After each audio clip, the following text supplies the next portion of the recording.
예, 저희가 오늘 살펴볼 하나님의 말씀은 에베소서 2장 4절입니다. 에베소서 2장 4절. 에베소서는 우리가 정말 영적 성장을 위해서 반드시 여러분들이 읽어보시고 또 공부를 하셔야 될 책입니다. 왜냐하면 에베소서는 이 세상에서 우리가 어떻게 살아야 되는지에 대해서 아주 이제 자세히하게 나와 있습니다. 그래서 지난번에도 말씀드렸지만 에베소서는 어떻게 보면 저희가 이제 오후 성경 공부 때 공부를 하던 데살로니가 전서와는 완전히 다른 입장에서 기록된 책이라고 보시면 돼요. 그래서 데살로니가 전서는 계속해서 거듭해서 예수 그리스도의 재림에 대해서 이야기를 하고 있는데 에베소서는 예수 그리스도의 재림에 대한 이야기가 한 번도 나오지 않는 책입니다. 대신 에베소서에서는 우리가 이 세상에서 어떻게 살아야 되는지에 대해서 나와 있어요. 그래서 만약에 에베소서에서 말씀하시는 것처럼 우리가 산다면 우리가 예수님께서 재림하시고 나면 우리의 삶이 완전히 달라지게 되잖아요. 그렇죠? 완전히 정말 천상의 삶을 살게 되겠죠. 그런데 에베소서에서 말씀하시는 것처럼 산다면 예수님께서 재림하시기 전에도 우리가 하늘나라에서 사는 것처럼 살 수 있기 때문에 여기서는 예수님의 재림에 대해서 이야기하지 않고 있다는 것이죠. 예, 그래서 우리가 에베소서를 나중에 기회가 되면 또 한 절 한 절 좀 자세히 공부해 봐야 되지 않나 이렇게 생각합니다. 예, 오늘은 저희가 에베소서 2장에서 일부분만 약간 좀 살펴보려고 합니다. 예, 그래서 에베소서 2장 4절에 보시면 한번 한 절이니까 다 같이 읽어보겠습니다. 에베소서 2장 4절. 자, 시작. 긍휼이 풍성하신 하나님께서 친히 우리를 사랑할 때 보여주신 자신의 크신 사랑으로 인하여 이렇게 말씀하고 있습니다. 여기서 보시면 이제 긍휼이 풍성하신 하나님께서 우리나라 말에서는 이렇게 시작하고 있잖아요. 근데 이제 이게 영어로는 좀 어순이 다릅니다. 근데 이제 지금 우리 성경에서는 이 그러나 그리고 이런 단어들 영어로는 and, but 이런 단어들이 겉으로 보면 생략된 것처럼 보입니다. 근데 사실은 생략된 건 아니고 그러나라는 말이 이제 있으면 그 전 절에서 그것을 반영을 해서 이렇게 번역을 했어요. 그러니까 종결 어미로 번역하지 않고 이렇게 하지만 이런 식으로 그렇게 번역을 했다는 거예요. 그래서 다 생략된 거는 아닙니다. 근데 저는 이제 개인적으로는 이거 단어 자체를 다 그냥 그런 식으로 종결 어미로 넣지 말고 아예 영어로는 but이 문장 제일 앞에 등장하잖아요. 그러니까 그렇게 살렸으면 더 좋지 않았나 이제 이렇게 생각을 합니다. 그래서 이게 우리나라 말에서는 그냥 긍휼이 풍성하신 하나님께서 이렇게 시작을 하지만 이제 영어로는 but God 이런 식으로 시작을 합니다. 근데 이게 이제 에베소서 1장 1절부터 3절까지는 우리가 구원받기 이전에 대해서 설명하고 있어요. 근데 이제 4절부터는 그 이후에 4절부터 10절까지는 이제 구원받고 난 이후에 대해서 설명을 하고 있습니다. 그래서 여기서는 but God. 그래서 그러나 하나님께서 우리가 구원받기 전에 이런 존재였고 이런 상태였는데 그러나 하나님께서 이제 이렇게 새로 문맥이 바뀌는 부분이라고 보시면 됩니다. 그래서 영어로는 이것이 좀 더 분명하게 이제 분위기가 드러나죠. 예, 그래서 우리가 오늘 구원받기 이전과 이후에 대해서 한번 간략하게 좀 살펴보겠습니다. 그래서 여러분들이 이 말씀을 통해서 본인의 구원받기 이전에 대해서 성경이 어떻게 평가하고 있고 또 구원받고 난 이후에는 어떤 삶을 살아야 되는지에 대해서 성경이 어떻게 말씀하고 있는지 한번 본인의 삶을 한번 하나님의 말씀에 비춰보시기 바랍니다. 예, 제가 잠깐 기도하고 시작하겠습니다. 은혜와 진리가 풍성하신 하나님 아버지, 저희들에게 지금까지 베풀어 주신 모든 은혜로 인해서 감사드립니다. 그러나 주님, 저희들이 예수 그리스도의 피를 통해서 주님 앞에 다시 담대히 나왔습니다. 주님, 저희들에게 정말 주님의 말씀을 통해서 더 많은 은혜를 내려주시기 원합니다. 정말 저희들이 주님의 말씀과 주님의 은혜와 또 주님의 영으로 충만해서 정말 이 세상에서 저희가 단순히 이 세상만을 바라보고 사는 것이 아니라 정말 다시 주님께서 오실 것들을 바라보고 또 영혼을 바라보며 살 수 있도록 주님 저희들 도와주시기 원합니다. 저희들 마음을 붙들어 주시고 또 감동을 주시고 또 변화시켜 주시기 원합니다. 예수님의 이름으로 기도드렸습니다. 아멘. 예, 에베소서 2장 1절부터 10절까지 보면 이제 구원받기 이전에 대해서 묘사를 하고 있는데 아까 말씀드린 것처럼 이제 3절까지는 구원받기 이전에 대한 묘사입니다. 그래서 여기서 이제 7가지를 묘사하고 있어요. 구원받기 이전에 우리가 어떤 상태였는지에 대해서 이제 7가지를 묘사하고 있고 또 10절까지 4절부터 10절까지는 이제 구원받은 이후에 대해서 묘사하고 있는데 여기서도 다시 7가지를 묘사하고 있습니다. 만일 여기 계신 분 중에 한 번도 예수 그리스도를 개인적인 구원자로 받아들인 적이 없는 분이 있다면 여러분이 아무리 구원받은 사람들과 함께 모여있다 할지라도 여러분은 구원받은 게 아닙니다. 성경에 보면 거의 구원받았다. 사실 이런 것은 없습니다. 그러니까 뭐 거의 네가 나를 그리스도인이 되게 하는 도다 이런 말은 있지만 사실 그런 말은 그 사람의 얘기일 뿐이지 아직 구원받지 않은 사람의 얘기일 뿐이지 성경적으로 그런 개념이 없다는 거예요. 무슨 말이냐면 어렸을 때부터 부모님과 함께 교회에 나오고 아니면 뭐 결혼하고 나서 남편이나 아내를 따라서 아무리 열심히 교회에 나온다 할지라도 아니면 때로는 자녀를 따라서 교회에 아무리 열심히 나온다 할지라도 아무리 오랫동안 나왔다 할지라도 예수 그리스도를 나의 개인적인 구원자로 내가 직접 믿은 적이 없다면 받아들인 적이 없다면 그건 구원받지 않은 거라는 겁니다. 겉모습을 보면 구원받은 사람과 거의 비슷할 수 있어요. 제가 실제로 저희 교회에 다니는 분은 아닌데 이전 교회에선 실제로 있었던 일이에요. 겉으로 볼 때 정말 훌륭해요. 저는 개인적으로 그냥 어떤 구원 여부를 떠나서 그냥 겉모습만 보면 뭐 단순히 사회적 지위뿐만이 아니라 그 사람의 어떤 성품과 이런 겉모습만 보면 저는 구원받은 지 25년이 지났지만 구원받지 않은 분이 있었는데 저보다 훨씬 훌륭한 분도 너무나도 많이 봤어요.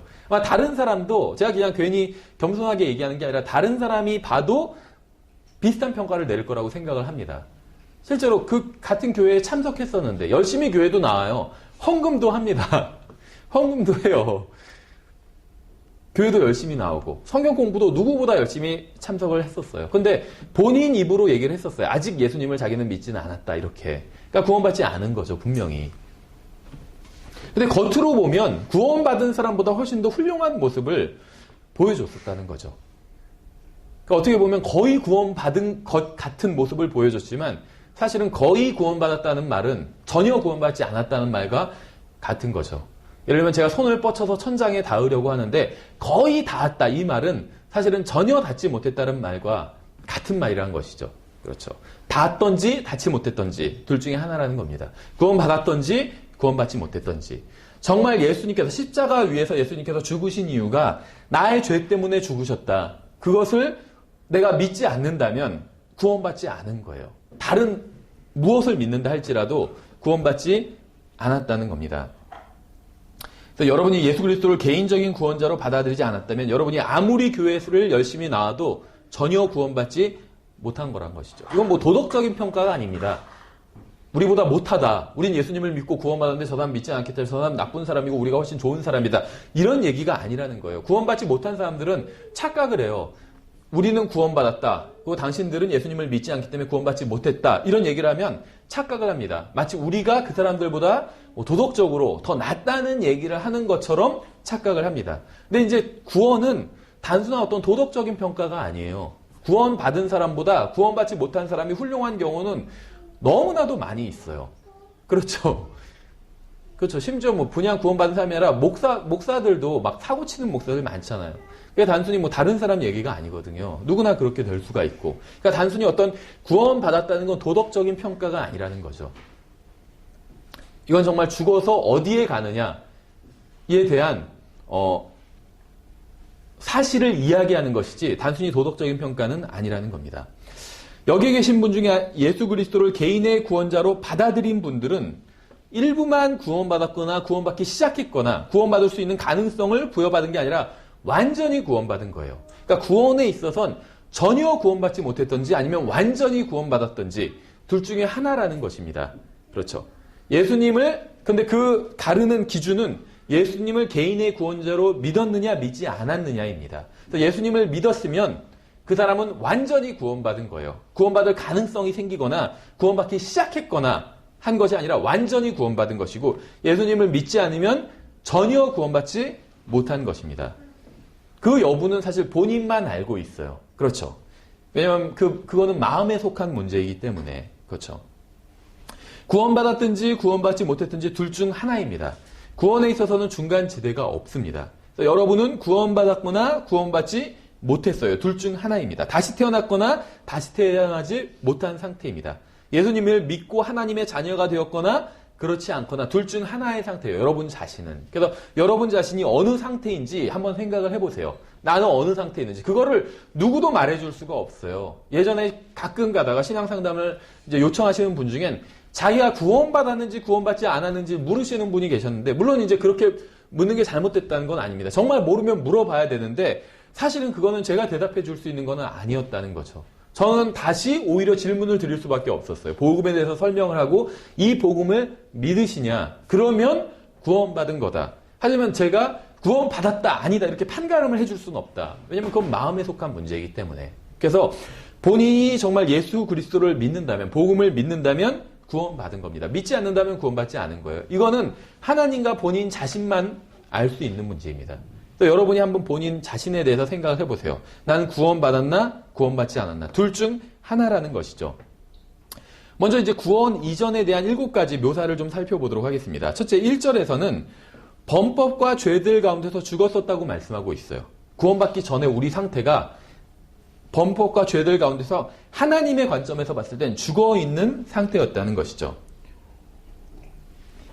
둘째는 2절에 나오는데 이 세상의 행로를 따라 걸었다고 말씀하고 있습니다. 이 세상의 행로를 따라 걸었다고 말씀하고 있어요. 여러분이 구원받기 전에는 누구도 여러분에게 세상적이 되도록 가르칠 필요가 없었다는 겁니다. 누구도 가르치지 않았지만 여러분이 그냥 이 세상의 행로를 따라 그렇게 걸었다는 거예요. 자연스럽게. 세 번째는 2절에서 공중의 권세를 잡은 통치자를 따랐다고 말씀하고 있습니다. 공중의 권세를 잡은 통치자는 성경에 보면 마귀입니다. 그러니까 여러분이 구원받기 전에는 마귀가 누군지도 모르고 뭐 더러운 영이 무엇인지도 몰랐지만 마귀의 영을 따랐다는 거예요. 그렇죠. 네 번째는 2절에서 불순종의 자녀들 가운데서 살았다고 말씀하고 있어요. 여러분의 삶이 불순종의 자녀들 가운데 하나인 그러한 삶을 살았다는 겁니다. 그래서 구원받기 전에 여러분은 하나님의 뜻이나 하나님의 말씀대로 살지 않았다는 거예요. 여기서 불순종의 자녀라는 것은 하나님의 뜻대로 살지 않았다는 거예요. 하나님의 뜻이 무엇일까요? 여러 가지 많이 있지만 가장 첫 번째 뜻은 구원받는 것이겠죠. 하나님께서 모든 사람들이 구원을 받고 진리의 지식을 아는데 이르기를, 진리를 아는데 이르기를 원하시느니라 이렇게 말씀하고 있잖아요. 근데 구원받지 않았기 때문에 그 자체로 하나님의 뜻에 순종하지 않은 것이겠죠. 그 외에도 하나님의 뜻에 순종하지 않은 건 많이 있겠죠. 그래서 구원받기 이전에 여러분의 상태에 대해서 성경은 여러분이 불순종의 자녀들이었다 이렇게 말씀을 하고 있습니다. 다섯 번째는 3절에 나와 있어요. 우리가 그들 가운데서 생활했었다고 말씀하고 있습니다. 불순종의 자녀였을 뿐만 아니라 그 가운데서 실제로 생활을 했었다는 것이죠. 그래서 우리는 이 세상의 일부였다는 겁니다. 이 세상의 일부. 지금은 세상도 세상에 있는 것들도 사랑하지 말라고 하나님께서 말씀하고 있죠. 근데 우리가 구원받기 이전에는 이 세상의 일부였다는 거예요. 구원받고 나선 이 세상과 우리는 분리가 일어났습니다. 비록 아직은 세상적인, 육신적인 면이 많이 있지만 그래도 이 세상과 분리가 일어났어요. 근데 구원받기 이전에는 이 세상의 일부였다는 겁니다. 이 세상 자체였다는 거예요, 우리가. 그래서 이 세상 사람들이 모두 같은 일을 하고 사는 것은 아니지만 구원받지 못한 사람들은 모두 이 세상에 속해 있다는 공통점이 있습니다. 서로 다른 환경에 있을지 모르지만 구원받지 못한 모든 사람들은 이 세상 가운데서 이 세상의 일부로서 생활을 한 것입니다. 여섯째는 3절에서 우리가 구원받기 전에는 모두 육신의 욕심 안에 있었다고 말씀하고 있어요.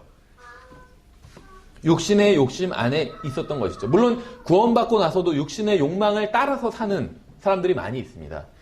다른 사람 얘기하는 것 같이 얘기하지만 사실 저도 그렇고 여러분도 그렇고 우리 중에는 육신의 욕망을 여전히 따라서 사는 경우가 굉장히 많이 있어요. 근데 구원받기 이전에는 우리가 육신의 욕심 안에 있었습니다. 그렇죠. 거기서 나올 수도 없었어요.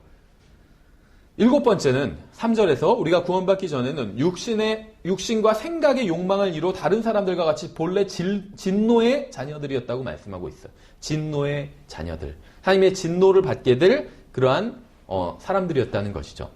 이게 바로 이제 구원받기 전에 우리의 모습에 대해서 성경이 말씀하고 있는 것입니다. 우리는 누구에게 배운 적도 없지만 본성적으로 육신의 욕망을 따르고 이 세상의 진노의 자녀로서 살았습니다. 따라서 우리는 새로운 출생을 줄 새로운 부모가 필요했어요. 왜냐하면 우리는 진노의 자녀, 또 잘못된 것의 자녀였기 때문에. 그래서 새롭게 출생해서 다시 태어나지 않고서는 본질을 바꿀 수 없기 때문에. 그렇죠. 아무도 죄를 짓는 법을 가르쳐주지 않아도 능숙하게 죄를 짓던 게 바로 우리였다는 것입니다.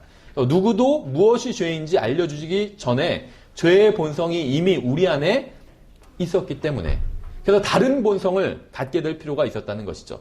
그래서 이제 성경은 4절에서 영어로 보면 but, 그러나로 시작하고 있는 거예요. 그래서 우리 상태가 이랬는데 그러나 라고 성경은 말씀하고 있다는 것이죠. 이게 저는 얼마나 감사한지 모르겠어요. 성경은 이제 이런 식으로 말을 하는 경우들이 있거든요. 이게 무슨 말이냐면, 예를 들면 지금 1절부터 3절까지는 7번에 걸쳐서 구원받기 전에 우리의 상태에 대해서 묘사하고 있잖아요. 다 굉장히 부정적입니다. 그렇죠. 한마디로 죄인이었다는 거예요. 하나님의 원수였고 진노의 자녀였고. 그렇다면 우리가 생각할 땐 그래서 이렇게 돼야 되겠죠, 이야기가. 그래서 하나님께서는 벌을 주셨다. 이게 자연스러운 이야기란 것이죠. 생각해 보세요. 누가 잘못을 저질렀는데 벌을 받지 않아요. 그럼 우리가 그걸 보면 어떤 마음이 들죠? 아, 저건 무슨 판사나 검사가 돈을 먹었거나 뭐가 잘못됐다 이렇게 생각을 하죠. 최근에도 예를 들면 누가 무슨 잘못한 일이 있었잖아요. 그러니까는 지금 전 국민이 막 뜨겁게 다 비난하고 있잖아요. 어떤 한 사람과 어떤 회사를. 왜 그렇게 그런 사소한 일로 그렇게 엄청난 지금 결과가 일어나게 된 거잖아요. 어쨌든지 간에 우리는 나름대로 어떤 그 정의감이 있어요. 그래서 다른 사람이 잘못하는 것을 보면 가만히 있지 않는다는 거죠. 그 사람이 벌을 받아야 정의가 실현된다고 생각하고, 또 실제로 그게 정의가 실현되는 것이고, 그렇죠. 근데 이제 문제는 뭐냐면, 내가 잘못했을 땐, 이건 벌을 받아 마땅하다. 이렇게 생각하지 않는다는 것이죠. 그렇죠. 그래서 하나님께서는 잘못하는 모든 사람들에게 벌을 주시지 않았습니다. 왜 그럴까요? 2000년 전에 예수 그리스도께서 그 사람의 잘못, 여러분의 잘못, 저의 잘못을 대신해서 십자가에서 그 죄값을 치러주셨기 때문에. 그래서 에베소서 2장 4절에선 그러나라는 단어가 들어갈 수 있었던 거예요. 만약에 예수님께서 십자가 위에서 우리의 죄값을 치러주지 않으셨다면 그러나가 아니라 여기서 아마 그래서 하나님께서는 벌을 주셨다.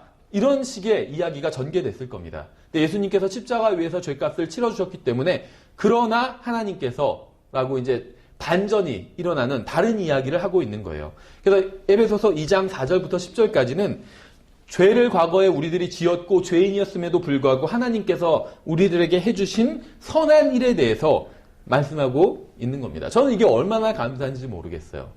지난 제 그 과거를 돌이켜보면 구원받기 이전에도 그랬고 구원받고 나서도 그랬고 정말 너무나도 많은 죄를 지으면서 살아왔습니다. 하나님께서 제가 죄를 지은 그대로 저에게 갚아주셨다면 아마 여러 가지 끔찍한 일이 제 인생에서 벌어졌을 거라고 생각을 합니다. 그렇죠. 지금 이렇게 제가 살아있지도 못했을 거라고 생각을 합니다. 에베소서 2장 4절에서 말씀하는 것처럼 그러나 하나님께서 제가 정말 하나님 앞에선 잘못된 일을 할 때도 너무나도 많았지만 그러나 하나님께서 저에게 은혜를 베풀어 주셨기 때문에 제가 하나님의 자녀가 된 것이고 또 지금 그래도 이 모습이라도 하면서 살아갈 수가 있게 된 것이겠죠. 에베소서 2장 1절부터 3절에서 하시는 말씀은 구원받지 못한 사람들은 서로 조금씩 차이가 있을지 몰라도 본질적으로 모두 같다고 말씀하는 거예요. 어떤 사람은 돈이 아주 많고 어떤 사람은 돈이 별로 없고 이게 이 세상에서 엄청난 차이일 수 있지만 하나님의 눈앞에서는 본질적으로 같다는 겁니다. 좋은 사람도 있고 나쁜 사람도 있겠지만 모두 본질적으로 진노의 자녀들이라는 거예요. 구원받기 전에 우리는 모두 범법과 죄들 가운데 죽어 있었고 이 세상의 행로를 따라 걸으며 공중의 권세를 잡은 통치자를 따라 걸었고 다 진노의 자녀들이었습니다. 성경은 구원받지 못한 사람의 머리 위에는 하나님의 진노가 있다고 말씀하고 있어요. 어떤 죄를 짓기 전에 그 본성으로 인해 이미 죄인이라는 것입니다. 그런데 긍휼이 풍성하신 하나님께서는 특별한 일을 하셨어요. 왜냐하면 하나님께서는 우리를 1절부터 3절까지 묘사한 대로 대하기를 원하지 않으셨기 때문에 우리가 죄를 지었지만 우리가 지은 그 죄대로 우리에게 그대로 갚으려고 하지 않으셨기 때문이라는 것이죠. 그래서 하나님께서는 특별한 일을 하셨다는 겁니다. 우리가 구원받기 전에는 죄인이었고 지옥에 가야 마땅한 자들이었지만 하나님께서는 우리를 그렇게 대하는 것을 원하지 않으셨다는 겁니다. 이게 저는 너무 감사하다는 거예요. 그렇죠. 저에게 제가 죄를 지은 대로 행하셔도 하나님은 의로우신 하나님인데 하나님은 그렇게 하지 않기를 원하셨다는 거예요. 그러면서 저에게 기회를 제공해 주셨다는 겁니다. 그렇죠. 하나님께서는 죄를 지은 우리에게 당장 벌을 내리시는 게 아니라 은혜와 긍휼로 대하기를 원하셨다는 거예요. 한 번 더 기회를, 한 번만 주신 것도 아니고 여러 번, 그렇죠. 1년만 기회를 주신 게 아니라 수십 년간 기회를 주신다는 겁니다. 그래서 하나님께서는 자신의 크신 사랑으로 우리를 사랑하셨고 예수 그리스도를 통해서 그 대가를 또 치르신 것이죠. 5절에서는 이렇게 말씀하고 있어요. 심지어 우리가 죄들 가운데서 죽었을 때 우리를 그리스도와 함께 살리셨고 너희가 은혜로 구원을 받았느니라 이렇게 말씀하고 있죠. 범법과 죄로 죽어있는 것은 좋지 못한 상태입니다. 이 세상의 통치자를 따르는 것도 좋지 못한 상태예요. 뭐 육신의 욕망을 따르는 것, 또 불순종하는 어떤 어떤 진노의 자녀인 상태로 있는 것, 이런 것들 다 좋지 못한 상태입니다. 그런데 하나님께서는 그런 상태에 있는 우리들에게 기회를 주시고 은혜를 베풀어 주셨다는 거예요. 그래서 예수 그리스도를 믿은 우리를 그리스도와 함께 살리셨다는 겁니다. 저는 구원받기 전에는 범법과 죄로 죽어 있었지만 예수님을 믿고 난 이후에는 그리스도와 함께 살아났어요. 이건 이제 하나님 앞에서 그렇다는 것이죠. 이전에는 육신의 욕망을 따라 이 세상의 행로를 걸었지만 이제는 예수님과 함께 일으켜져서 그분과 함께 셋째 하늘에 앉아 있다는 겁니다. 영적으로는 제가 셋째 하늘에 앉아 있다는 거예요. 에베소서에 나오는 말씀처럼. 그래서 이제는 죄와 불법과 마귀에게 종로를 탈 필요가 없어졌다는 겁니다. 그런데 아직도 우리는 여전히 종로를 탈 때가 있죠. 근데 성경은 이제는 우리가 마귀의 또 죄의 종이 아니기 때문에 그럴 필요가 없다는 거예요. 그래서 원하지 않으면 죄에게 종로를 타지 않을 수 있다는 겁니다. 예수 그리스도를 살리셨던 그 거룩한 영이 제 안에도 들어와 계시기 때문에 예수님처럼 살 수 있게 되었다는 거예요. 그러니까 구원받으면 예수님의 영, 성령님이 우리 안에 들어오시죠. 그럼 자동으로 예수님처럼 살게 되는 것은 아닙니다. 다만 예수님처럼 살 수는 있다는 거예요. 원한다면. 왜냐하면 예수님의 영이 우리 안에 각자 개인 안에 들어와 계시기 때문에. 이게 5절에서 말씀하시는 것이죠. 6절에서 보면 이렇게 되어 있어요. 또 함께 일으키사 그리스도 예수님 안에서 우리를 하늘의 처소들에 함께 앉히셨으니 우리가 하늘에 있는 처소들에 함께 앉아 있대요. 영으로는. 그렇죠. 그러니까 우리가 하늘나라를 우리의 고향이라고 얘기하는 분들이 있잖아요. 저는 예전에 이상하게 생각했어요. 왜 하늘나라가 고향이지? 내가 태어난 곳이 고향인데 아직 하늘나라엔 가지 않았잖아요. 그렇죠. 근데 내가 가지도 못한 곳을 고향이라고 부른다는 게 말이 안 된다고 생각했어요.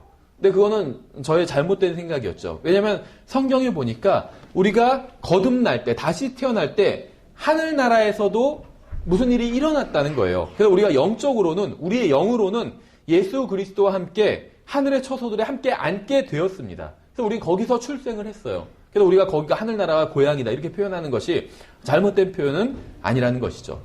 하나님께서 우리를 다시 살리셨을 뿐만 아니라 예수 그리스도와 함께 하늘의 처소들에 앉히셨습니다. 하나님의 은혜로 공중의 권세를 잡은 자에게 종노릇하던 우리가 그보다 훨씬 높은 곳에 앉아 있을 수 있게 된 것입니다. 하나님께서는 우리를 마귀가 범접할 수 없는 온 우주에서 가장 높은 곳에 앉혀주신 거예요. 마귀가 어디도 다 침범할 수는 있지만 예수님께서 앉으신 예수님의 왕자를 침범할 수는 없잖아요. 근데 우리를 그 예수님의 왕자에 앉혀주셨다는 거예요. 그래서 궁극적으로 우리가 이 세상에서 어려운 일을 많이 당하잖아요. 그렇죠. 어려운 일이 없는 사람은 아무도 없습니다. 저 사람은 어려운 일 없이 괜찮은 것 같아요. 이런 사람도 교제를 해보고 얘기를 나눠보면 어려움이 다 있더라고요. 그렇죠. 어려움 있는 사람이, 제가 지금 그 교제를 나누고 있고, 제가 아는 사람 중에는 어려움이 없는 사람은 단 한 사람도 없어요. 다 어려움이 있습니다. 그런데 우리가 어떤 어려움을 겪고 있건 간에, 어떤 고난을 당하고 있건 간에, 내가 구원받았다면, 셋째 하늘에서 예수 그리스도와 함께 그분의 왕자에 함께 내가 영으로 앉아있기 때문에 궁극적으로 아무런 문제가 되지 않는다는 거예요. 그렇죠. 궁극적으로 이 세상에 있는 문제들이 아무런 문제도 아니다. 그런 얘기를 하는 건 아닙니다. 다른 형제한테 형제 문제는 아무것도 아니야. 이렇게 얘기할 수는 없어요. 그렇죠. 같이 그 얘기를 들어주고, 그렇죠. 같이 그 형제를 위해서 기도해주고 해야 돼요. 문제가 아니란 건 아닙니다. 문제입니다. 분명히 이 세상에서 우리가 당하는 문제들도. 하지만 궁극적인 문제는 아니라는 거예요. 그렇죠. 왜냐하면 우리는 예수 그리스도와 함께 앉아있기 때문에. 그리고 우리는 죽으면 아니면 주님께서 다시 오시면 이제 그곳으로 가게 될 것이기 때문에 우리의 목적지가 거기에요. 그래서 우리가 이 세상을 사는 동안 일어나는 무슨 일이 우리한테 일어난다 할지라도 그 목적지를 바꾸지는 못한다는 겁니다. 그래서 궁극적인 문제는 되지 않는다는 거예요. 7절에 보시면 이것은 그분께서 그리스도 예수님을 통해 우리에게 베푸신 친절 속에 담긴 자신의 은혜의 지극히 풍성함을 다가오는 시대들 속에서 보여주려 하심이라. 하나님께서 우리에게 보여주신 친절은 영원하신 친절이었죠. 8절 9절에 너희가 믿음을 통해 은혜로 구원을 받았나니 그것은 너희 자신에게서 난 것이 아니요 하나님의 선물이니라. 행위에서 난 것이 아니니 이것은 아무도 자랑하지 못하게 하려 함이라. 하나님께서는 불순종하는 죄인인 저에게 은혜를 베풀어 주셔서 구원해 주셨습니다. 하나님의 구원이 은혜일 수밖에 없는 것은 저는 원래 불순종하는 자였기 때문이에요. 만약 행위가 있어야만 구원을 받을 수 있다면 저는 결코 구원받지 못했을 겁니다. 왜냐하면 하나님의 뜻에 불순종하는 사람이었기 때문에. 그렇죠. 아무리 제가 훌륭한 행위를 한다 해도 하나님께서 보실 땐 불순종하는 자였다는 거예요. 그래서 행위를 통해서는 누구도 구원받을 수 없다는 것이죠. 10절에 우리는 그분의 작품이요. 불순종하는 자였고 구원받지 못한 사람이었는데 이제는 하나님의 작품이 되었습니다. 그리스도 예수님 안에서 선한 행위를 하도록 창조된 자들이니라. 그렇죠. 우리가 왜 구원받았는지 그 이유가 나오죠. 선한 행위를 하도록 창조된 거예요. 그리고 우리는 그분의 작품이고, 그래서 구원받은 다른 사람을 함부로 평가해서는 안 돼요. 왜냐하면 하나님의 작품이기 때문에. 생각해 보세요. 어떤 사람이 그림을 그려놨는데 그걸 보고 그림이 참 이상하다고 그림을 혹평한다면 결국 그 사람을 혹평하는 것이겠죠. 그렇죠. 어떤 화가가 그림을 그렸는데 저는 화가인 당신은 정말 존경하지만 당신의 그림은 정말 엉망입니다. 이렇게 얘기한다면 결국 그거는 그 화가를 존경하지 않는다는 거죠. 마찬가지예요. 화가, 예술가는 하나님입니다. 그리고 우리는 그분의 작품이에요. 나만 작품인 게 아니라 우리가 다 그분의 작품이라는 겁니다. 저 형제도 저 자매도 다 주님의 작품이라는 거예요. 그래서 지난주에 말씀드린 것처럼 우리는 하나님의 건축물이죠. 그런데 아직 공사 중이에요. 그렇죠. 마찬가지예요. 우리는 하나님의 작품인데 아직 그리시고 있는 중입니다. 아직 작품이 끝나지 않았어요. 얼마나 나중에 아름다운 그림으로 드러나게 될지 우리가 알 수 없어요. 그렇죠. 다만 그리시는 분이 위대한 예술가이신 하나님이란 건 우리가 알고 있다는 거죠. 그래서 다른 그리스도인을 보고 함부로 평가해서는 안 돼요. 왜냐하면 그 사람이 하나님의 작품이기 때문에 우리가 그 사람에 대해서 뭐라고 하면 그 사람을 욕하는 게 아니라 그 사람을 지금 만들고 계시는, 작품 활동을 하고 계시는, 그 사람 안에서 작품 활동을 하고 계시는 하나님을 비평하는 거라는 것이죠. 그렇죠. 여기서 우리는 본질상 진노의 자녀였지만 이제는 새로운 창조물이 되었고 하나님의 작품이 되었다는 거예요. 우리는 지금까지 에베소서 2장 1절부터 10절을 통해서 구원받기 이전의 상태와 이후의 상태에 대해서 이제 간략하게 살펴봤습니다. 구원받기 전과 후는 그러나 하나님께서라는 것을 전으로 이제 구분이 됩니다. 여기서 제가 궁금한 것이 있습니다. 여러분의 인생에서 그러나 하나님께서 이 일이 일어난 게 언제인지가 궁금하다는 거예요. 이건 아마 저뿐만 아니라 구원받은 모든 사람들이 다 이거에 궁금할 거예요. 저 형제는 그러나 하나님께서 정말 인생이 완전히 바뀌게 된 그런 계기가, 그 날이 언제였을까? 아마 다 이게 궁금할 겁니다. 그렇죠. 그래야지 서로 우리가 하나님의 자녀라는 걸 확인을 해야지, 그래야지 교제가 일어날 수 있기 때문에. 만일 여러분이 예수 그리스도를 개인적인 구원자로 받아들인 적이 없다면 여러분은 여전히 에베소서 2장 1절부터 3절의 상태에 있는 겁니다. 여러분이 에베소서 2장 5절부터 10절의 상태로 가기 위해서는 무엇인가를 해야 합니다. 그리고 바로 예수 그리스도께서 십자가 위에서 여러분을 위해서 해주신 일을 믿는 것, 이걸 해야 되는 거예요. 그렇죠. 하나님께서는 은혜가 풍성하신 분입니다. 하나님은 친절하시고 또 사랑이 풍성하신 분이고 은혜가 충만하신 분이에요. 누구든 구원해 주시고 새로운 삶을 주실 수 있는 분입니다. 제가 궁금한 것은 여러분이 언제 여러분을 구원하러 인간의 몸을 입고 이 세상에 오신 하나님을 만났는가 하는 거예요. 에베소서 2장 4절의 사건이 언제 일어났는가 하는 겁니다. 저는 인간은 우연히 생긴 존재가 아니라고 믿습니다. 하나님께서는 사람을 영과 혼과 몸으로 만드신 것은 결코 우연이 아니고 특별한 목적과 의도가 있었다고 생각을 합니다. 인간은 우연히 생겨난 존재가 아니라 하나님께서 만드신 창조물입니다. 그렇죠. 에베소서 2장 1절부터 3절은 죄 때문에 인간은 특단의 조치가 필요한 존재가 되었다고 말씀하고 있어요. 여러분은 언제 예수 그리스도를 여러분의 개인적인 구원자로 받아들이셨나요? 여러분이 예수 그리스도를 받아들인 때만 하나님께서는 여러분을 자신의 은혜와 긍휼을 통해서 여러분의 죄를 용서해 주시고 여러분의 혼을 구원해 주시는 겁니다. 예수님을 받아들이지 않으면 그렇게 하실 수가 없다는 거예요. 제가 궁금한 것은 언제 그 일이 여러분에게 일어났느냐는 거예요. 저는 누가 구원받았는지 구원받지 못했는지 정확하게 알지는 못합니다. 저는 당신은 구원받고 당신 구원받지 못했고 이렇게 얘기할 수가 없다는 거예요. 그렇죠. 그렇게 하면 그건 잘못된 것이고 비성경적인 것이고 이단입니다. 이단들은 그런 얘기를 해요. 저 사람 구원받았고 저 사람 구원받지 못했고 자기들이 결정한다는 것이죠. 근데 그것은 어떤 사람이 결정하거나 판단할 수 있는 문제가 아니라는 겁니다. 여러분은 교회에 나오기 시작한 순간 구원받은 게 아닙니다.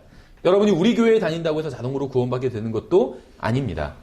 여러분은 그냥 예전부터 교회에 다녔으니 자신은 구원받은 사람이라고 만약에 생각한다면 그건 정말 대단히 큰 착각을 하고 있는 겁니다. 성경 어디에도 교회에 다니다 보면 구원받게 된다는 구절은 없어요. 이게 뭐 나쁘다는 건 아닙니다. 교회 다니는 것 자체는 좋은 겁니다. 그렇죠. 어머니 손잡고 뭐 어떤 분은 자기가 모태신앙이다 이렇게 얘기하시는 분이 있는데 그 자체가 저는 나쁘다고 생각은 안 합니다. 그렇죠. 어렸을 때부터 정말 어머니 뱃속에 있을 때부터 교회에 다닌 것 자체가 나쁜 건 아니고 오히려 좋은 겁니다.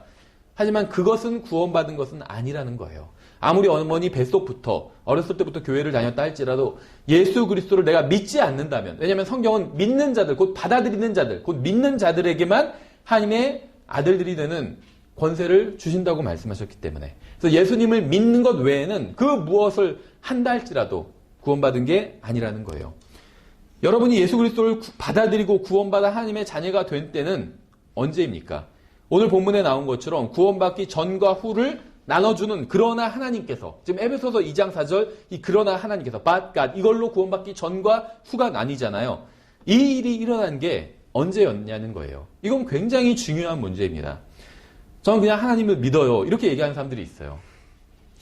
그렇죠. 가끔 복음을 전하다 보면 또 어쩔 땐 교회 내에서도 난 그런 건 잘 모르고 그냥 하나님 믿어 이렇게 얘기하는 사람들이 있습니다. 근데 성경은 마귀도 하나님을 믿고 떤다고 말씀하고 있어요.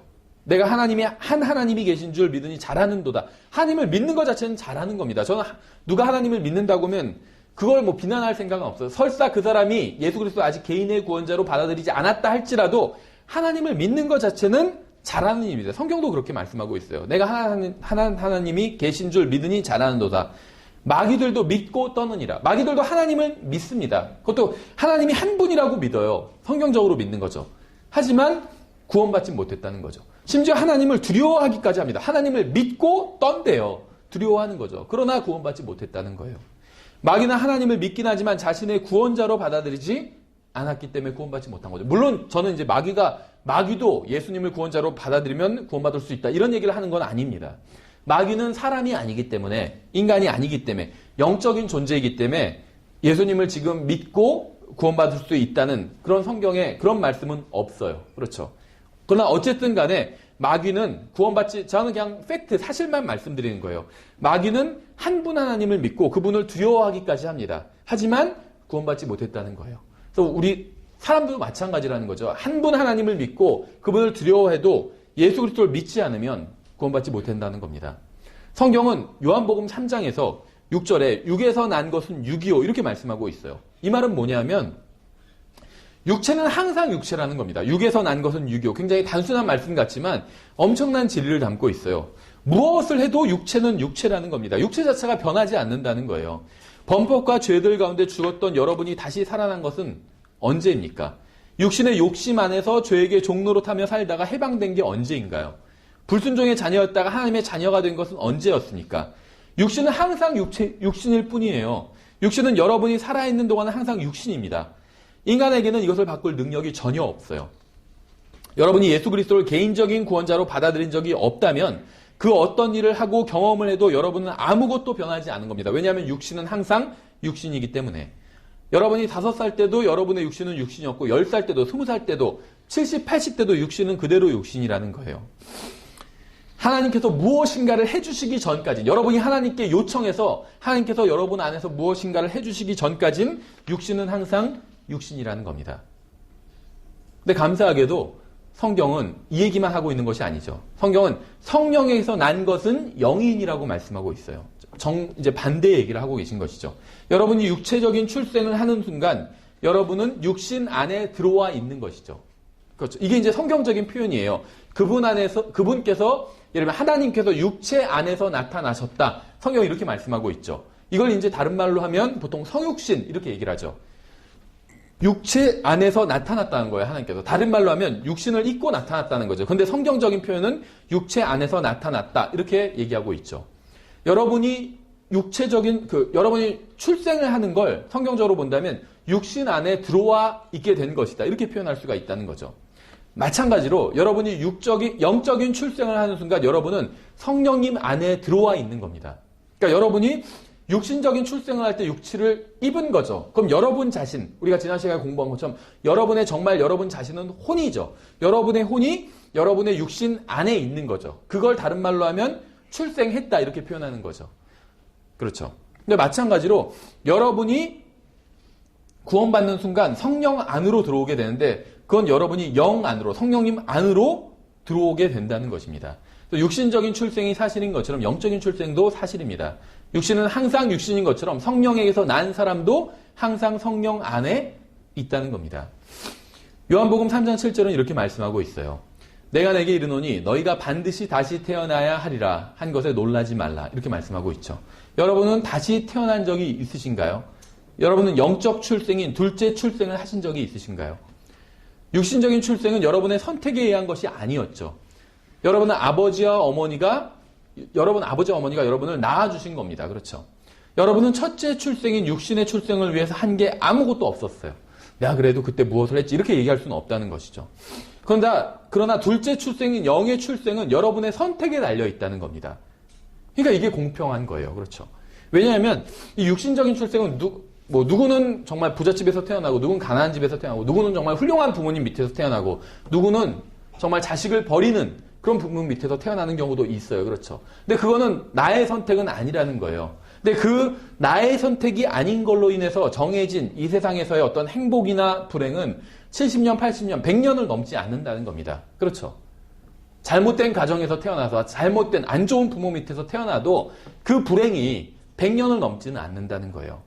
근데 그것은 나의 선택에 의한 것은 아니었죠. 근데 영원한 행복과 영원한 불행은 나의 선택에 의해서 이루어질 수 있다는 거예요. 그렇죠. 그래서 궁극적으로 이 세상에서 정말 안 좋은 가정에서 태어난, 또 안 좋은 상황에서 태어난 사람도 궁극적으로 하나님 앞에서 억울할 것이 없다는 겁니다. 왜냐하면 영원한 것으로 나의 선택에 의해서 영원한 보상을 받을 수가 있기 때문에 그렇죠.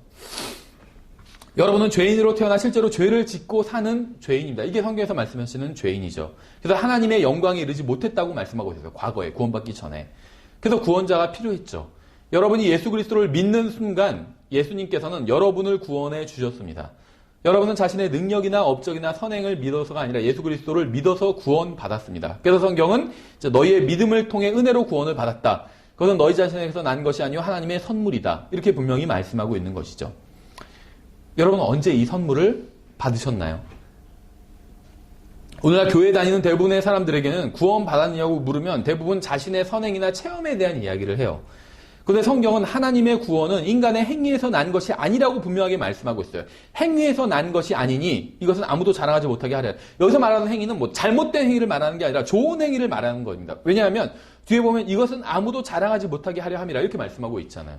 우리가 잘못된 행위를 자랑하는 적은 없어요. 내가 과거에 무슨 죄를 졌는데 이렇게 자랑하는 적은 없어요. 그렇죠? 내가 과거에 무슨 좋은 일을 했고 얼마나 큰 업적을 이뤘는지 그걸 자랑한다는 것이죠. 근데 그 행위에서 난 것이 아니라는 거예요. 구원이. 그렇죠. 성경은 분명하게 인간의 구원은 행위에 의한 것이 아니라고 말씀하고 있어요. 그게 어떤 행위든 간에 성경은 분명하게 예수 그리스도를 받아들이는 것, 즉 그분을 믿는 것을 제외하고는 구원받을 수 있는 방법이 전혀 없다고 말씀하고 있습니다. 주님께서는 예수 그리스도를 믿어야만 구원받을 수 있다고 말씀하셨어요. 여러분이 이것을 하지 않고서는 수만 가지의 대단한 일을 한다 할지라도 여러분 여전히 구원받은 게 아니라 육신의 정욕대로 행하고 있는 것이고 공중의 권세 잡은 자에게 속한 것이죠. 예수 그리스도를 받아들이지 않으면 인간이 할 수 있는 그 어떤 일을 하고 그 어떤 경험과 체험을 한다 할지라도 구원받은 게 아니라는 것입니다. 먼저 구원받기 전에 대해서 다루고 그 다음에 이제 구원받기 이후에 대해서 잠깐 다시 얘기를 좀 하도록 하겠습니다. 요한복음 14장에선 이렇게 말씀하고 있어요. 요한복음 14장 1절에선 굉장히 중요한 질문이 나옵니다. 이제 읽어볼게요. 요한복음 14장 1절부터 5절까지. 너희는 마음에 근심하지 말라. 예수님께서 이제 하늘나라로 가시기 전에, 아버지께로 돌아가시기 전에 이제 제자들에게 위로의 말씀을 해주고 계신 것이죠. 하나님을 믿고 또한 나를 믿으라. 내 아버지 집에 거할 곳이 많도다. 그렇지 않으면 내가 너희에게 말해 주었으리라. 그러니까 예수님께서는 자신이 이제 하늘나라로 가서 무엇을 하시고 하늘나라는 어떤 곳인지에 대해서 구체적으로 말씀하기 시작하고 계신 것이죠. 내가 너희를 위해 처소를 예비하러 가노니 가서 너희를 위해 처소를 예비하면 내가 다시 와서 너희를 내게로 받아들여 내가 있는 곳에 거기에 너희도 있게 하리라.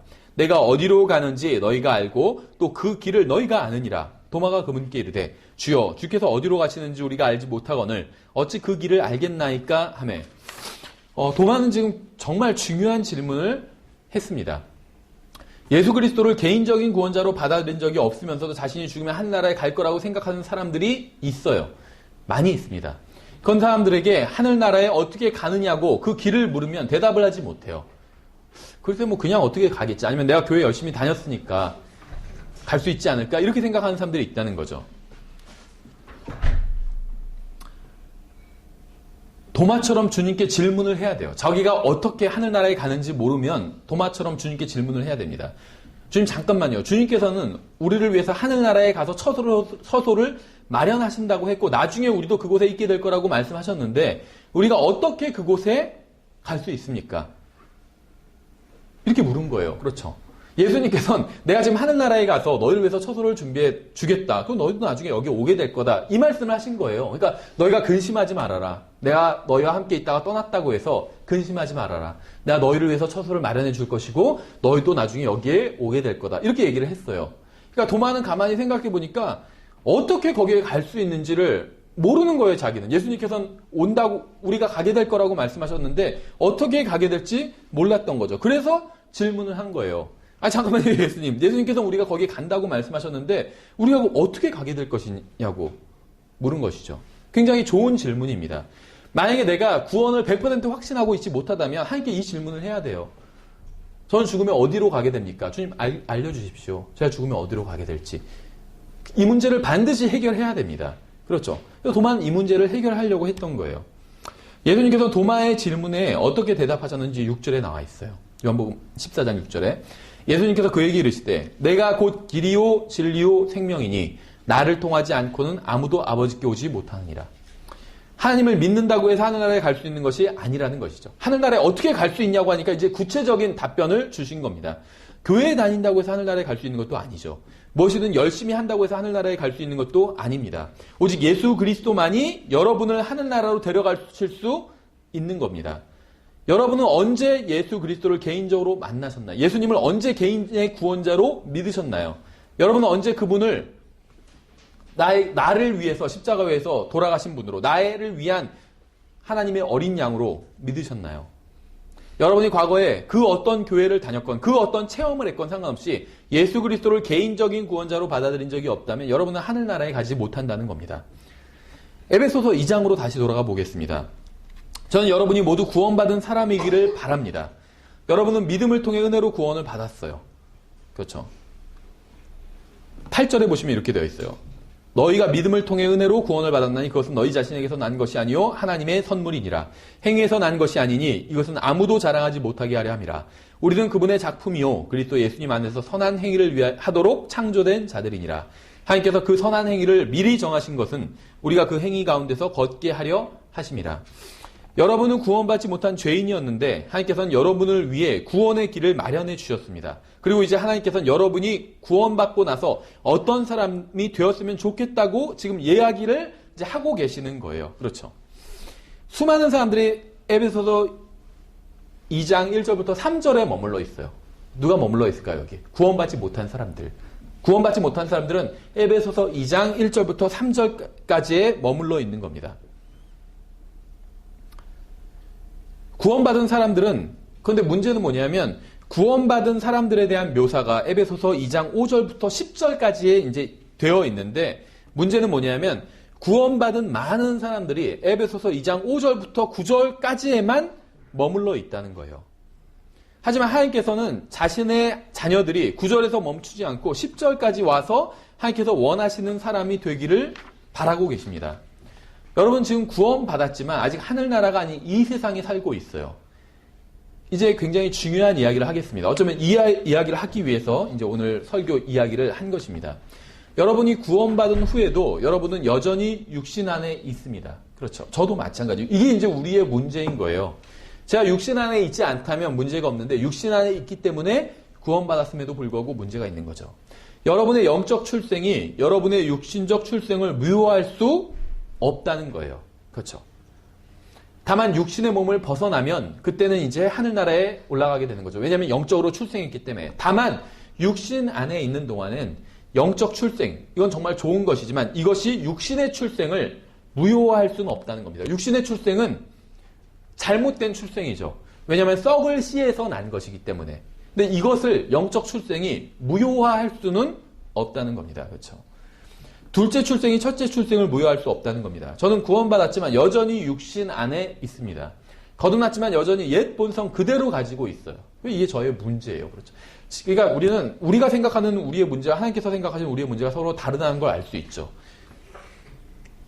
우리가 생각하는 우리의 문제는 여러 가지 우리 지금 가정적인 문제, 경제적인 문제 이런 걸 우리의 문제라고 생각합니다. 실제 그게 우리의 문제일 수 있어요. 그런데 하나님께서 생각하시는 우리의 본질적인 문제는 그것이 아니라 우리가 옛 본성을 그대로 가지고 있고 또 그 옛 본성이 시키는 대로 살고 있다는 게 문제겠죠. 하지만 언젠가 저의 지상 전용 이 껍데기는 주님의 영광스러운 몸으로 변하게 될 겁니다. 그러면 저의 옛 본성과 육신은 완전히 사라져버리게 될 거예요. 하지만 아직 그날이 오지는 않았죠. 제가 구원받기 전에 저는 그저 육신이었을 뿐입니다. 육신 덩어리였어요. 그래서 하나님께서는 죽은 자라고 부르신 것이죠. 그렇죠. 죽은 자로 그들의 죽은 자를 장사 지내게 하라. 그런데 제가 언젠가 하늘나라에 가게 되면 저는 완전히 성령으로만 태어난 사람과 같아질 거예요. 예수님은 성령으로 태어나신 분이죠. 예수님의 생각해보세요. 우리는 영만 성령으로 태어났죠. 근데 예수님은 몸도 성령으로 태어나신 분이에요. 그렇죠. 그러니까 예수님은 온전히 성령으로 태어나신 유일하신 분입니다.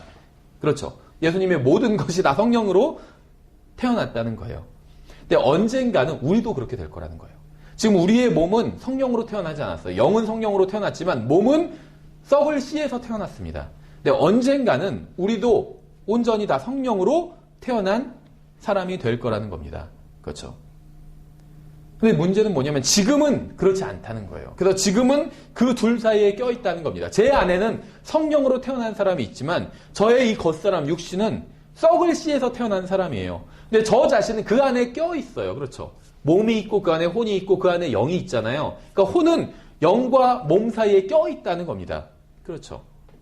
여기서 구원받은 사람들의 문제가 시작된다는 겁니다. 저는 예수 그리스도를 믿고 구원받았어요. 그러나 아직 하늘나라에 가지 못했습니다. 저는 지금 완전히 이중인격자라는 거예요. 이중인격자. 제 안에는 하나님의 말씀에 불순종하는 옛사람이 있고 동시에 하나님의 법을 즐거워하고 주님께만 순종하기를 원하는 새 사람이 있습니다. 저는 본능적으로 이 세상의 길을 따라 걷는 사람인 동시에 예수 그리스도의 발자취를 따라 걷는 사람이에요. 동시에. 그러니까 이중인격자인 거죠. 저는 매일 저의 육신의 생각과 욕망이 살아있음을 깨닫다가도 하늘에 계신 아버지만을 기쁘시게 해드리고자 하는 마음이 있음도 깨닫습니다. 저는 선을 행하고 싶다가도 악을 행하고자 하는 욕망을 가지고 있어요. 하나님을 기쁘시게 해드리고 싶다가도 동시에 그분을 완전히 무시해버리려고 합니다. 이것이 바로 저를 미치게 하는 거고 또 여러분을 미치게 하는 걸 겁니다. 만일 여러분이 이러한 갈등을 겪지 않고 있거나 이러한 갈등이 존재하는지조차 모른다면 여러분에게는 대단히 큰 문제가 있는 겁니다. 저의 옛 본성은 제가 죽을 때까지 제 육신 안에 그대로 있을 거예요. 아니면 주님께서 오셔서 저를 변화시킬 때까지 제 안에 그대로 있을 겁니다. 그러나 하나님께 감사하게도 하나님을 미워하는 저의 옛 본성은 제가 죽을 때 사라져 버릴 것이지만 하나님을 사랑하는 저의 새 본성은 이제부터 영원까지 저와 함께 할 거라는 점입니다. 문제는 지금이라는 이 과도기적인 시기가 문제인 것이죠. 구원받은 모든 사람들은 이 두 본성을 가지고 있고 이 과도기적인 시기에 살고 있어요. 그래서 끼어있다. 사도 바울도 이렇게 표현하고 있죠. 그래서 그래서 교회에서 얌전히 설교를 잘 듣다가도 집에 돌아가는 차 안에서 소리를 지르고 싸우는 거예요. 많이 있어요. 이런 사람들.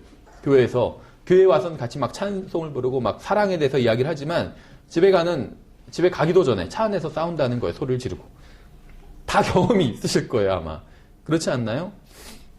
그러면서 오늘 설교 내용 다 뭔 줄 알아? 다 당신 얘기야 지금. 막 그러면서 얘기하면서 내가 들어보니까 다 당신 얘기두만 하면서. 우리 안에는 이렇게 두 본성이 있습니다. 이것이 바로 저와 여러분의 문제예요. 제가 의도적으로 새로운 본성을 따르지 않는다면 저는 결코 영적인 사람이 될 수 없습니다. 그러나 제가 아무것도 하지 않아도 저는 자동적으로 옛 본성을 따르고 있어요. 왜 그런 줄 아세요? 일종의 어떻게 보면 관성의 법칙 때문에. 제가 예를 들면 20살에 구원받은 사람은 20년간 옛 본성을 따라서 살았잖아요. 그렇죠? 그러니까 계속 그대로 살려고 하는 성향이 있다는 거예요. 이게 관성의 법칙이잖아요. 그렇죠. 계속 가던 방향대로 가려고 하는 성질. 그래서 의도적으로 반대 방향으로 가려고 해야 된다는 거죠. 새 본성을 20살에 구원받은 사람은 20년간 새 본성을 한 번도 따라본 적이 없어요. 옛 본성만 따라서 살았습니다. 그러니까 의도적으로 새 본성을 따라서 살아야 이제 새로운 삶을 살 수 있게 된다는 겁니다. 저는 옛 본성을 따라서 살려고 노력할 필요가 전혀 없어요. 이제부터는 정말 육신을 위해서 살아야지. 이렇게 생각할 필요가 없어요. 자동적으로 이루어지는 일입니다, 그거는. 하나님께서 도와주셔서 새 본성을 따르게 하지 않으신다면 저는 항상 옛 본성을 따르고 있을 겁니다. 제 안에는 두 본성이 있어요. 여러분이 구원받았다면 여러분 안에도 두 본성이 있습니다. 이 두 본성은 서로 극하게 대립하고 투쟁을 합니다. 하나님께서 저를 재창조하신 이유는 제가 하나님 보시기에 선한 일을 하게 하기 위함이에요. 제가 봤을 때, 사람들이 봤을 때가 아니라 하나님이 보실 때 선한 일을 하게 하기 위해서 저를 재창조하셨다는 것이죠. 하나님께서 저를 재창조하신 이유는 제가 그리스도 안에서 새로운 삶을 살게 하기 위해서 재창조하셨다는 겁니다. 저의 자연적인 본성은 이 세상의 방식을 따르고 욕심과 욕망으로 인해서 하나님의 말씀에 불순종합니다. 그래서 저는 기도하고 성경을 읽고 탐구하고 연구해야 되는 거예요. 그러나 그런다고 해서 옛 본성을 제어할 수 있는 어떤 보장이 생기는 것은 아니라는 것이죠. 제가 예수 그리스도를 개인적인 구원자로 받아들이고 나서 구원받은 이후에도 저의 육신과 생각과 옛 본성은 저로 하여금 죄를 짓게 하고자 합니다. 제 안에는 옛 본성이 있고 새 본성이 있어요. 새 본성은 의롭고 거룩하게 만들어졌습니다. 새 본성은 죄를 짓지도 않고 죄를 지을 수도 없다고 요한일서에서 말씀하고 있죠. 여러분이 하늘나라에 갈 수 있는 유일한 방법은 예수 그리스도를 개인적인 구원자로 받아들이는 겁니다. 그렇죠. 그런데 이 세상에서 그리스도인으로서 살아가기 위해서는 그 이상이 필요하다는 거예요. 그러니까 죽어서 하늘나라에 가기는 건 쉽다는 겁니다. 예수님을 개인적인 구원자로 받아들이면 돼요. 하지만 이 세상에서 그리스도인답게, 그리스도를 따르는 사람답게 살기 위해서는 그 이상이 필요하다는 것이죠. 여러분은 구원받은 이후에 죄 용서를 받았습니다. 하지만 여러분의 옛 본성이 사라진 것은 아니라는 겁니다. 제가 구원받을 때 저의 육신의 욕망과 옛 본성이 모두 사라져 버렸다면 얼마나 좋을까요? 저한테도 좋고 여러분한테도 좋을 겁니다. 하지만 그것들은 구원받을 때도 사라지지 않았고 지금도 여전히 사라지지 않았다는 거예요. 언젠가는 사라지겠지만 지금은 그대로 있습니다. 따라서 여러분은 옛 본성을 하나님의 말씀으로 다뤄야 됩니다. 옛 본성과 영적 전쟁을 치러야 한다는 거예요. 다른 사람이 아니라, 그렇죠? 아내나 남편과 싸우는 게 아니라, 다른 형제 자매와 싸우는 게 아니라 여러분의 옛 본성과 싸워야 된다는 겁니다. 잘 아시는 구절이죠. 시편 23편에 이렇게 되어 있죠. 주는 나의 목자시니 내게 부족함이 없으리로다. 그분께서 나를 푸른 추장에 누이시며 잔잔한 물가로 인도하시고 내 혼을 회복시키시며 자신의 이름을 위하여 의의 행로들로 나를 인도하시는도다. 성경에 보면 광야를 방황하는 양들이 나옵니다. 목자가 있지만 여기서 말한 것처럼 주님의 우리의 목자죠. 마치 목자가 없는 것처럼 길을 잃은 양도 나온다는 거예요. 주님께서는 저의 목자이십니다. 주님께서는 저를 인도해 주실 겁니다. 하지만 저는 그분을 따라야 된다는 겁니다. 만일 여러분이 주님을 따르지 않는다면 여러분은 이 세상을 따르고 있는 겁니다. 공중의 권세 잡은 자를 따르고 있는 거예요. 불순종의 자녀들 가운데서 역사하는 영을 따르고 있는 겁니다. 여러분은 잘못된 것을 행하려고 깨어있을 필요가 없어요. 그건 자동으로 이루어지는 일이기 때문에. 여러분은 의로운 일을 행하려고 깨어있어야 한다는 것이죠. 이사야서 30장에서 이렇게 말씀하고 있어요. 약간 독특한 말씀일 수는 있는데 익숙하지 않은 분들에겐 30장 21절 제가 한번 읽어보면 이렇게 되어 있습니다. 너희가 오른쪽으로 돌이키든 왼쪽으로 돌이키든 내 뒤에서 나는 말을 내 귀가 들을 터인즉 이르기를 이것이 길이니 너희는 그 길로 걸으라 하리로다. 이게 무슨 말씀인지 아시겠어요? 약간 좀 평범한 말씀은 아닌 것 같죠. 잘 들어보세요. 이사야서 30장 21절인데 너희가 오른쪽으로 돌이키든 왼쪽으로 돌이키든 내 뒤에서 너의 뒤에서 나는 말에 너의 귀가 들을 터인즉 이르기를 이것이 길이니 너희는 그 길로 걸으라 하리로다.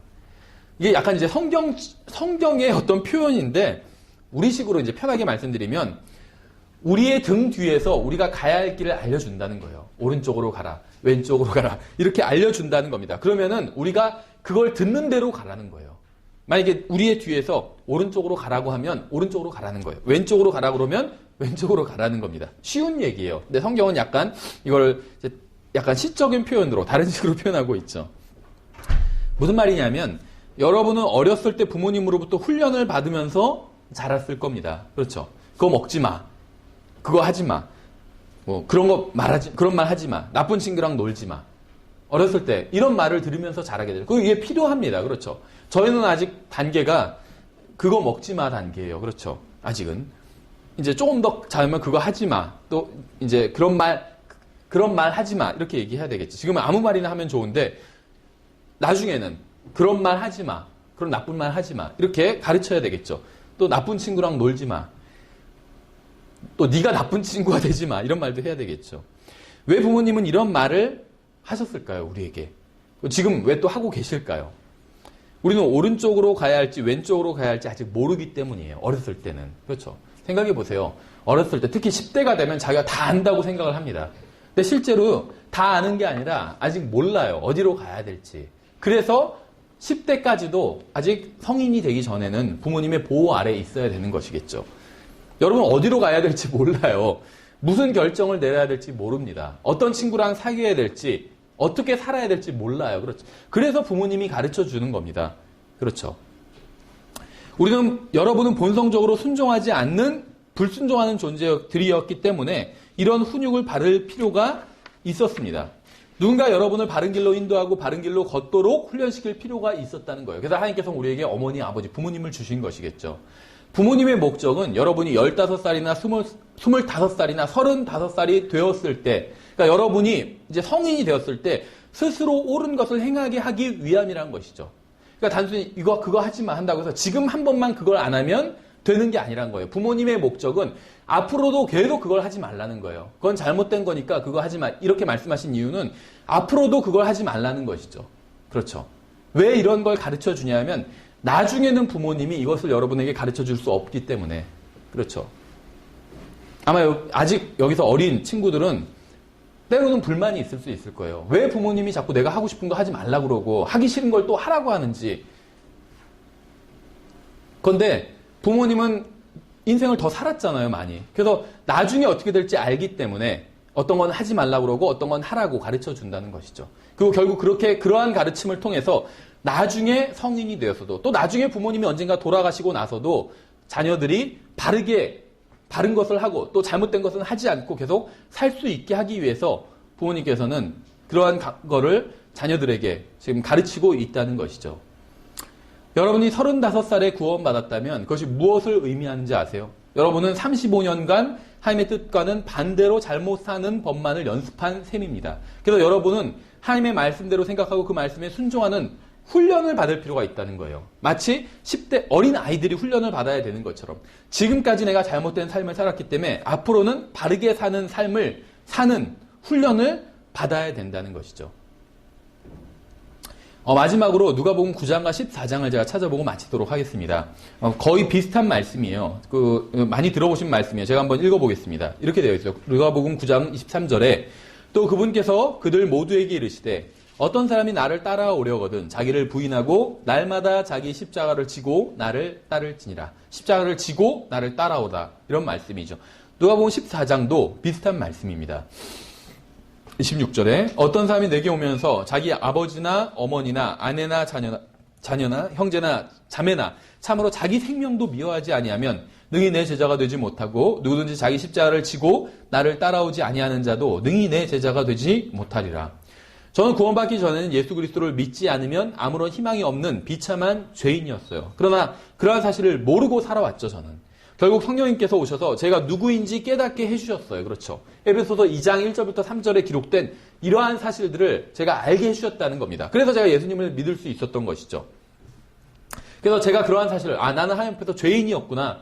정말 에베소서 2장 1절부터 3절에서 말씀하시는 그런 비참한 죄인이었구나. 이걸 성령님께서 저희가 깨닫게 해주셨을 때 저는 예수 그리스도를 개인적인 구원자로 받아들이고 구원받게 된 것이죠. 여러분이 구원받았다 할지라도 여러분 안에 여전히 옛 본성이 있다는 증거가 무엇인지 아세요? 여러분은 구원받고 나서는 자신이 괜찮은 사람이 되었다고 생각한다는 거예요. 그렇죠. 그래서 이러한 설교를 해도 자신은 별로 회개할 게 없고 변화될 것도 없고 생각을 새롭게 바꾸고 이제부터는 주님의 말씀대로 살아야겠다는 결심도 하지 않는다면 그건 여러분에게 문제가 있는 것이란 것이죠. 여러분이 그런 생각을 한다면 내가 지금 괜찮은 삶이고 내가 별로 변화될 필요가 없다 이렇게 생각을 한다면 구원받았다는 사실만 바뀌었을 뿐이지 구원받기 전과 정확히 같은 생각을 가지고 있는 것입니다. 왠지 아세요? 구원받지 못한 사람들은 어떤 생각을 가지고 있는 줄 아세요? 자기가 꽤 괜찮은 사람이라는 생각을 가지고 있어요. 그래서 구원받지 못하는 거예요. 저도 구원받기 전에 그런 생각을 했어요. 그래도 나 정도면 그렇게 나쁜 사람은 아니고 괜찮은 사람이지. 그러다가 성령님의 역사를 통해서 제가 괜찮은 사람이 아니란 걸 깨닫게 됐어요. 그래서 사실을 바라보게 된 거죠. 그래서 저는 구원받게 된 겁니다. 그런데 이 원리가 지금 구원받고 나서도 똑같이 적용된다는 겁니다. 구원받았지만 구원받았단 말은 뭐냐면 죽으면 하늘나라 간다는 거예요. 그 외엔 아무것도 변한 게 없습니다. 자기가 괜찮은 사람이 아니라는 사실을 직시를 해야 돼요. 그래서 성령님께서 나를 변화시켜 달라고 성령님께 내어드려야 돼요. 구원받고 난 이후에도 여러분은 구원받기 전에 괜찮은 사람이 아니었습니다. 그렇죠? 지옥에 합당한 사람이었어요. 하늘나라에 합당한 사람이 아니었다는 거예요. 구원받기 전에. 죄송한 말씀이지만 구원받고 난 이후에도 여전히 괜찮은 사람이 아닙니다. 하나님의 말씀으로 완전히 생각과 마음을 바꾸고 영적으로 성장해 나아가야 돼요. 그래야지 괜찮은 사람이 된다는 거예요. 하나님께서 보실 때. 우리는 우리의 옛사람, 옛 본성을 주님의 말씀에 순종시켜야 합니다. 이것이 바로 우리가 져야 할 십자가입니다. 주님께서는 우리 각자가 자신의 십자가를 져야 한다고 말씀하셨어요. 우리는 각자 다른 사람의 옛사람이 아닌 자기 자신의 옛사람을 주님의 말씀에 순종시켜야 합니다. 우리는 우리의 생각과 의견과 욕망과 정욕을 우리가 구원받을 때 주님께서 십자가에 못 박으셨다는 사실을 믿어야 돼요. 그리고 나서 주님을 따라야 합니다. 따라가야 돼요. 주님은 우리의 옛사람을 필요로 하지 않으십니다. 우리가 옛사람으로 주님을 섬기는 것을 원하지 않으신다는 거예요. 오늘 우리는 에베소서 2장 1절부터 10절을 중심으로 구원 이전과 전과 후를 살펴봤습니다. 구원받기 전에는 본성에 속한 사람이었어요. 그런데 복음을 듣고 구원을 받았죠. 구원받은 사람은 옛사람과 함께 한 몸 안에 거하는 새 사람입니다. 이제 주님께서 다시 오시면 수많은 문제를 일으키고 우리를 그토록 괴롭혔던 우리의 옛사람과 옛 본성은 영원히 사라지고 오직 하나님을 기뻐하시는 새 사람만 남게 될 겁니다. 우리가 비록 두 본성의 투쟁으로 인해서 괴로워하지만 구원받지 않은 것보다는 훨씬 나은 것입니다. 여러분이 기억해야 할 사실은 구원받았다는 사실만으로 우리의 모든 문제가 사라지는 것은 아니라는 점이에요. 이 두 본성 때문에 주일에 부부가 나란히 앉아서 천사처럼 예배를 드리다가도 주중에는 악마처럼 싸울 수 있다는 것이죠. 왜냐하면 육에서 난 것은 육이기 때문에. 저는 단순히 구원만 받은 사람이 되고 싶지 않습니다. 이것도 대단한 거예요. 만약 여러분 중에 아직 구원받지 못한 분이 있다면 반드시 구원받아야 됩니다. 정말 중요한 거예요. 그런데 이미 구원받았다면 이제 이것은 시작에 불과하다는 거예요. 전 단순히 시작만 한 사람이 되기를 원하지는 않습니다. 생각해 보세요. 왜 영어 공부하시면 그런 경험 있지 않으세요? 앞에 명사부터 보통 우리나라 이제 예전 영어 책들 명사부터 시작하잖아요. 그럼 명사 부분은 막 책이 달아 있어요. 뒷부분은 아직도 새 거예요. 그래서 예전에 선생님이 명사 박사 뭐 이런 얘기를 했는데 명사는 잘하는데 그 다음은 몰라요. 영어 공부를 시작하는 것도 의미 있겠죠. 근데 시작만 해서는 의미가 없어요. 그렇죠? 나 무슨 일본어 공부 시작했어. 아무것도 의미가 없어. 일본어를 못하면. 그래도 내가 3년 전에 일본어를 공부를 시작했지. 이게 무슨 의미가 있을까요? 그 말을 못한다면. 그렇죠. 그러니까 시작하는 것 자체도 중요해요. 시작 안 하는 것보다는 나아요.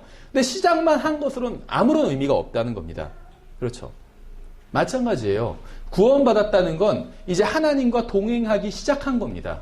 이제 첫 걸음을 뗀 거예요. 근데 그것만 떼선 소용이 없다는 거예요. 하나님과 우리가 계속 발을 떼 나가면서 전진해 나간다면 우리는 정말 엄청난 은혜를 경험하게 될 거예요. 이 지상에서도 하늘나라뿐만 아니라 지상에서도 우리 하늘나라에 올라가면 하나님의 엄청나심을 겪게 되겠죠. 눈으로 보고 귀로 듣고 엄청난 걸 보게 되겠죠. 하늘나라에 올라가면. 근데 문제는 하늘나라에서만이 아니라 이 지상에서도 그렇게 할 수 있다는 거예요. 그게 에베소서가 가르치고 있는 거예요. 우리가 정말 주님과 동행해서 살아간다면 엄청난 경험을 하게 될 거예요. 저는 성경대로 믿는 사람, 가끔 성경대로 믿는 사람들은 어떤 교리만 중요시하고 경험은 중요시하지 않는다. 이런 비판을 하거든요. 뭐 어느 정도 그런 비판이 맞을 수 있어요. 그렇죠. 계속 교리를 머리로는 채우려고 하는데 어떤 경험이 없어요. 주님과 동행하고 함께 살고 주님의 어떤 그런 사랑과 용서와 은혜와 이런 걸 누려본 경험이 별로 없어요. 저도 그랬던 것 같아요. 근데 저는 그런 경험을 하게 되기를 원해요. 그 경험은 언제 하게 되냐면 주님과 동행해 갈 때 하게 됩니다. 저는 단순히 구원만 받은 사람이 되고자 하지 않아요. 죽어서 하늘나라로 가는 것으로 만족하고 싶지 않다는 겁니다. 저는 주님께서 원하시는 그리스도인이 되고 싶어요. 저는 사람들이 저를 보고 예수님을 믿지 않겠다고 하는 핑계거리를 제공하는 사람이 되고 싶지 않아요. 저 사람 때문에 내가 예수님을 안 믿었어. 그런 핑계거리가 되고 싶지 않다는 거예요. 사람들이 저를 보면 예수님에 대해서 더 알고 싶어하는 그런 그리스도인이 되고 싶습니다. 비록 아직은 아니지만. 여러분도 그런 그리스도인이 되고 싶지 않으세요? 여러분이 원한다면 그런 그리스도인이 될 수 있습니다. 하나님께서 여러분을 도와주셔서 그런 그리스도인이 되시기를 원합니다. 여러분 안에 성령님께서 계시기 때문에 충분히 그렇게 될 수 있다는 거예요. 그렇죠. 네, 기도하겠습니다. 하나님 아버지, 이곳에는 아직 구원받지 못한 사람이 있을 수도 있습니다. 간구하오니 그들의 혼을 구원해 주시기 원합니다. 제발 빠른 시간 안에 그들을 구원해 주시기 원합니다. 이곳에 있는 구원받은 모든 사람들 안에 옛 본성이 있음을 알고 있습니다. 성령님으로 충만한 것이 무엇인지 저희에게 알려주시기 원합니다. 그래서 새 사람 또 새 본성을 따라 살 수 있게 해주시기 원합니다. 저희를 도와주셔서 저희가 새 본성과 옛 본성 사이에 영적 전쟁이 무엇인지 이해하게 해주시고 주님의 말씀을 붙들고 그 전쟁에서 승리할 수 있게 해주시기 원합니다. 예수님의 이름으로 기도드렸습니다. 아멘. 예, 다 같이 일어나셔서 찬송가 265장 찬양 드리시고 오전 예배를 마치겠습니다.